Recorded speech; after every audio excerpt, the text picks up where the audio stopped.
All right, welcome to Couch Conversations with Simon and Xene, and we've got this guy here. Who's this fella? Oh, this is Ocean from Ocean Reeve Publishing. Hey guys. Hi. There you go. Good. Yeah, I haven't seen this for a while. It's good to catch up and have a chat. Absolutely. It's been way too long. It's good to have you part of what we're doing. And this is Macy, by the way. She's all right. She's part of what we do here, isn't she? She's got a wacky face today. She has. So what are we talking about today? Well, one of the questions that I'm often asked is how did you go through actually publishing a book or books? And there's a few different questions that came around that. First of all, the process of it. Did it help me with my healing process? But also, was it different to doing an autobiography to the children's books that I do? Mm. So there's a few different questions here to touch on. And I thought, well, why not invite the publisher along? Because you'll get the best information possible. I've published 4 books. These books are called, the first 3 are a family series, not really a child series, a family series called Brave Little Bear. It's Brave Little Bear 1, Brave Little Bear 2, and Brave Little Bear 3. And these are to equip families with self-protective behaviours. And I've also written my story called Broken to Be Beautiful, and we're going to put the links to these down below. But we want to talk about the process of creating these books, bringing them to life, and what it entailed for us all. Look, I think regarding writing, as you know, I mean, you had a mission with the kids' books. I did. And so writing that was a completely different purpose and process, and it was fast and efficient for the end result. And so I guess when you're writing something like that, you're not really thinking about your own emotional connection to it as strongly as you're thinking about what it's going to do to the public. Yeah. And during the time that you brought the Little Bear series to life, I think you and I established quite a strong relationship personally as well as friends. Yes, we did. And with this guy. Yeah. So I think no choice. Yeah, not really, no. So I think that when you went into write the autobiography, I think that you had a bit of a benefit that we didn't know each other. So there were some conversations we'd had, especially during the mentoring process, that were easier than what it would have been for a first-time author. Yeah. So that's pretty true, right? Yes, it is. And I think from my perspective, when I did the first Brave Little Bear, I had no idea what I was doing. And so I relied Tells me this now. I relied heavily on you and your advice. And I found the whole process very different. So the first book I knew nothing. Yeah. The second and the third book was much easier because I had an idea. The editing process was easier. Everything about it was easier. I had everything all ready to go. And I think we also did self-publishing with that. It was an assisted publishing with my autobiography. Yeah. So it was a bit of a different method. So you just touched on something there, which if someone's like watching this now, they're going, "What on earth are you talking about? What do you mean self-publishing? What do you mean independent publishing? What's that mean?" Okay, so using your books as an example, when the Brave Little Bear series went into the publishing process, being purely self-publishing means that the editors, the design, those elements aren't as stringent and, I guess, quality-driven. Not to say that it's not good quality, it is, but I guess the responsibility on the publisher's side of things in a self-publishing world is not as full on. Right, yeah. And then when you're going an assisted independent publishing, or any hybrid model that's close to ours, the editorial process, there's a lot more editors involved. Right, as we found out. Yeah. With yours, yeah, that's right. Yeah, it's not just one person giving the proofread, it's Yeah. very extensive.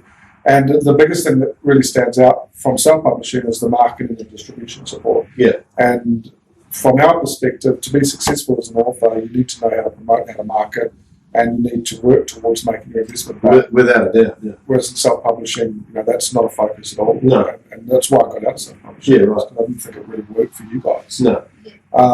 When you look at writing something like you've done, and you know this, that like I said before, that the vision was the driver for the Brave Little Bear series, but for your autobiography, that you possibly did not know when you started, but that was going to be cathartic, and you were never going to ever avoid that Yeah, well, okay, well, just touch on that scene because, I know that, how long did it take you to write from start to finish? Do you remember the day that we kind of like, there's about a few of us.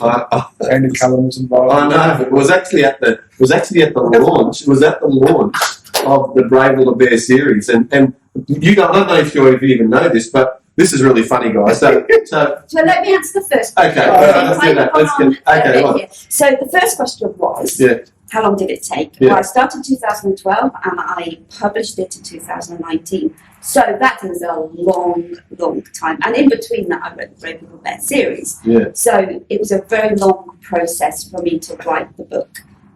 Quite often I put it down, said I'm never picking it up again, and I didn't for months or even maybe a year at one stage. And then what happened though, just prior to the Brave Little Bear launch? I went to England just before the launch of the Brave Little Bear series. Which was in August of 2018. It's in August 2018, and I was very much at this stage over writing my story. And everybody in the UK kept asking me about my story, and the more they asked me, the more anxious I got about writing it, and I felt the pressure. And that in itself put me off from writing the book. So I kind of wasn't going to pick it up again. And I actually laid it down. I said to Simon when we got back, no, I don't think this is for me. I think I'm going to stop. So until we did the launch of Brave Little Bear, and it was also going really well.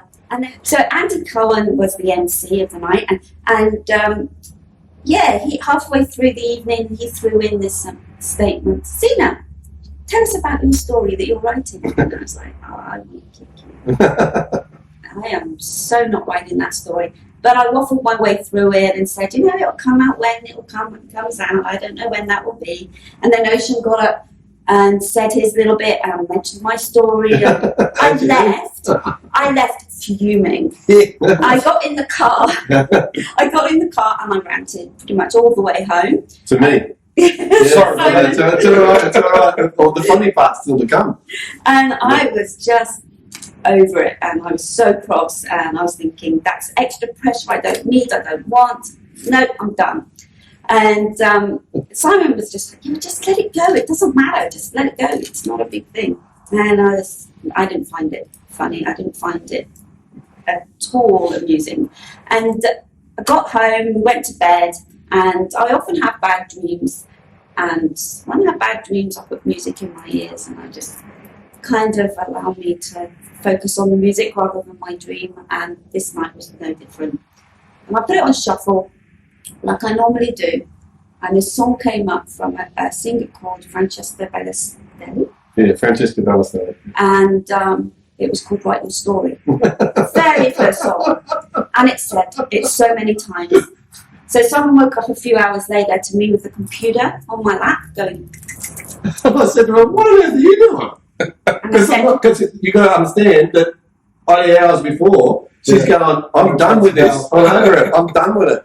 So I just, apparently I'm writing my story. And 2 weeks later, I finished it. Yeah, it was amazing. And of course, then it went through a very extensive editing process where it was ready to go off for appraisal, which was quite amazing. So 2012, you said, right? 2012. And I put in half of it. 2 weeks. That's right. After kick up the butt, 2 weeks. Half of it. It was literally half of the story was done.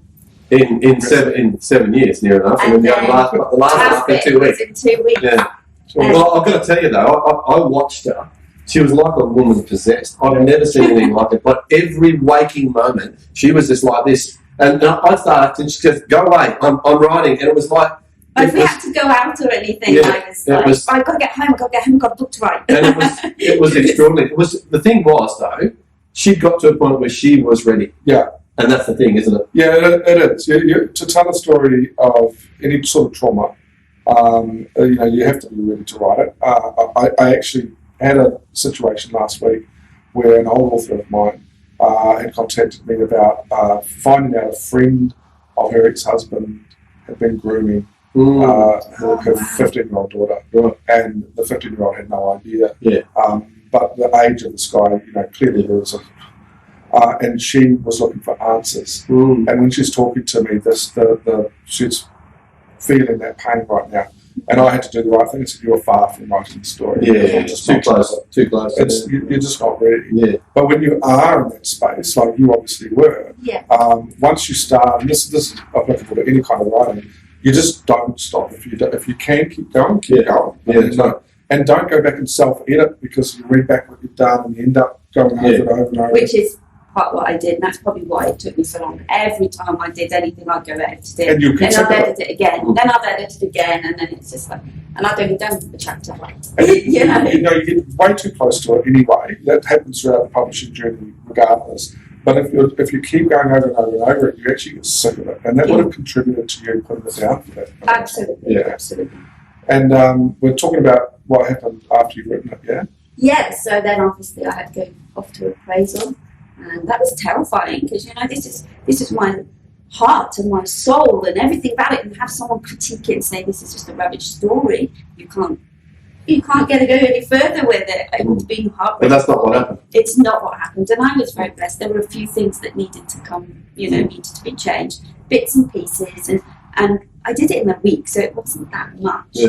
No, I think we were talking about self-publishing before, and we were talking about the differences between it. And one of the issues I have with self-publishing is that authors are often taken into this process. They're not ready, the manuscript's not ready, Yeah. and they're not ready themselves to market and promote, like this lady from last week would have been the case. Yeah. The manuscript appraisal, which is just golden. I think that what that does is that unbiased opinion. We're too close. I didn't do it. But that unbiased, professionally trained opinion, that gives you a total clear perspective, and it's brutal, and it needs to be. Yeah. And, that's a good sign. I found it very uplifting to have this person that I've never knew, don't know my story, don't know anything about me, read my book and come back and say, this is okay, Yeah. and I think one of the words she said in one of them, this is a making of a remarkable book, Yeah. which I was like, Yeah, oh it was, my it was gosh, terrific. Yeah. those That's lines, those words, Yeah, I bet it is. I was like, my gosh, that's incredible. Yeah. Because that was, and going on from that, I mean, I've had so many people who've read my book, which is called Broken to Be Beautiful, but they say, I can't put it down, and it is so engaging. And that is something, for someone who's never written anything more than a children's book before, I was... When you did the Break Little Bear series up for kids, and for kids to kind of like open up their things going on around them, especially in the abuse space, so that they know that they can go and talk and connect. Yeah. But when you're writing from an adult's perspective, And a personal story. exactly, Yeah, and you're yeah. dealing with that same sort of trauma with abuse and violence, to have people say that to you that they can't put it down, rare.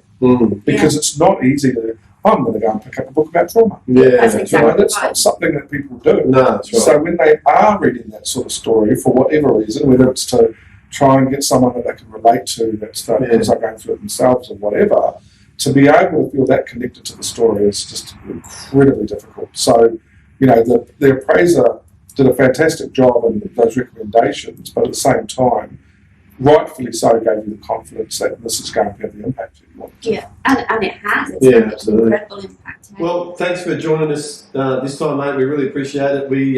We're going to get you back again, and it's the part 2, right? That we'll finish off this whole dynamic about publishing and stuff. But I hope you join us again next week for Couch Conversations with Simon, Xene, and Ocean.